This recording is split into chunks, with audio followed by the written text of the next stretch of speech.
नारी नरकांता सुवर्णकुल रत्नकुल रत्नारत्नोद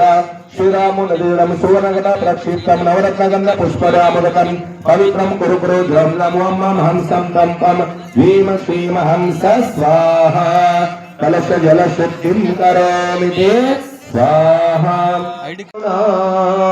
ಅಷ್ಟಕರ್ಮಗಳು ನಷ್ಟವಾಗಲೆಂದು ಅಷ್ಟಕ ಮಾಡೋಣ ಜಲಾದಿ ಫಲಗಳ ಪಾರ್ಶ್ವನಾಥಗೆ ಬೆಳಗೋಣ ಜಲಾದಿ ಫಲಗಳ ಪಾರ್ಶ್ವನಾಥಗೆ ಬೆಳಗೋಣ ಅನರ್ಘ್ಯ ಪದವನ್ನು ಪಡೆಯಲು ನಾವು ಅರ್ಪಣೆ ಮಾಡೋಣ ಪಾರ್ಶ್ವನಾಥ ದೇವ ಜಯ ಜಯ ಪಾರ್ಶ್ವನಾಥ ದೇವ पार्श्वनाथ देवा जय जय पार्श्वनाथ देवा ओम ह्रीं श्रीं क्लीं ऐं नमः सिद्धेभ्यः ओम नमः सिद्धेभ्यः